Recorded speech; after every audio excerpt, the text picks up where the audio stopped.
Now for the second part of my interview today with Prime Minister Anthony Albanese, we discuss a range of foreign policy issues, including the risks of all-out war in the Middle East with the latest clashes between Hezbollah and that missile attack on Israel, and also the latest in the United States. A few other issues. I mentioned the US, and you've said understandably that you'll work with whoever wins, the alliance will remain strong. But do you think it's a good thing that a woman of colour, Kamala Harris, is a candidate for the biggest job in the world?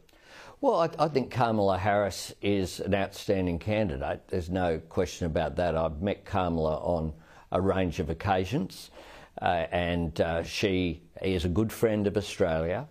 She understands us. She is a strong supporter of AUKUS. She's a strong supporter in areas of consistency with Australia's policy direction on issues like climate change and the transition to net zero and the global economy that's occurring. So there'll be a continuity there if she's successful in the election in November. But President Trump, of course, was president for 4 years during that period as well. The alliance continued to function. President Trump has said that he would continue to support AUKUS. And one of the things that I get heart from, of course, is that across the board in the Congress and the Senate, when I was in the United States, I met with the Friends of Australia group. It was a very large gathering.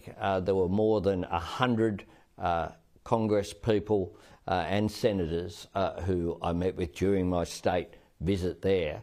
And all of them were very supportive of the alliance, all of them supportive of AUKUS, and all of them supportive of the important role that we have in working together on economic issues, but other issues as well, including, of course, our trade. You, along with your Canadian and New Zealand counterparts, issued a statement a few days ago warning about your concerns on the escalation of hostilities and rhetoric between Hezbollah and Israel. It seemed prescient, sadly, that expression of concern, given what we've seen the last couple of days. The risk here is that it not just hits that region terribly, but it reverberates around the world, any further escalation. Oh, absolutely, Kieran. And I saw some commentary that somehow linked the New South Wales ALP conference with that statement that I found rather bizarre, that Prime Minister Trudeau and Prime Minister Luxon in New Zealand were sitting down saying, oh, well, there's a conference in Sydney, we'll put out this statement. It underestimated how significant the tensions are in the Middle East and the great risk of escalation. We certainly don't underestimate that.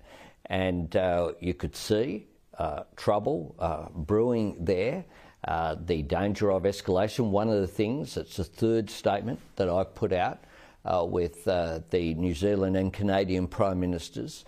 And one of the things that the statement talked about really up high was the Iranian-backed proxies, effectively, the danger of them, whether it be Hamas, Hezbollah or the Houthis, engaging in an escalation. We saw that with tragic consequences for those Israeli citizens who lost their life over the weekend.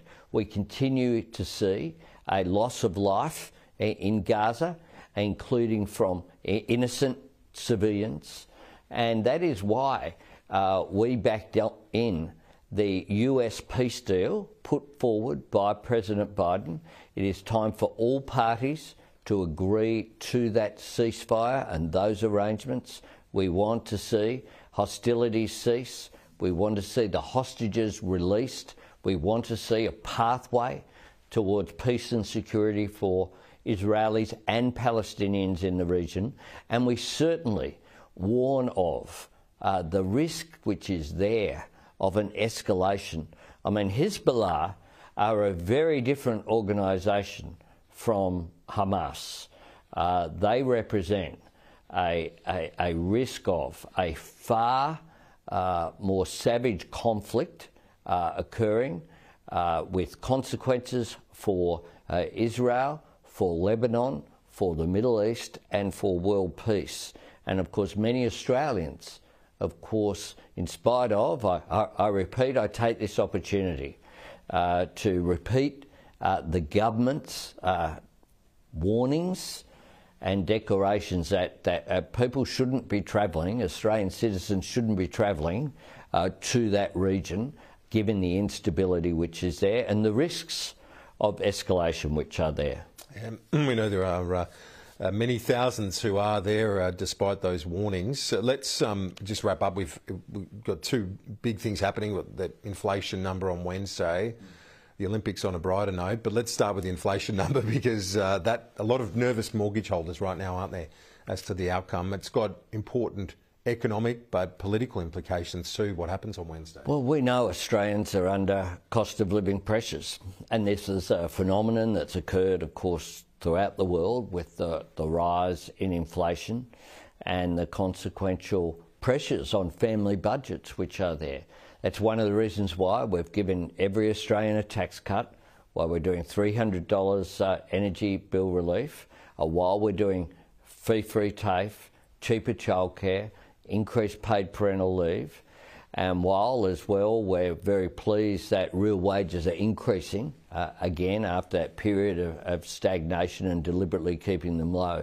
But there's something else the government's doing as well, which is producing 2 Labor budget surpluses opposed to the Liberal massive deficits that we inherited. Now what that does is put that downward pressure on inflation. The Reserve Bank have acknowledged that that's the case. We know inflation peaked in the March 2022 quarter before we came to office, 2.1% in just that one quarter.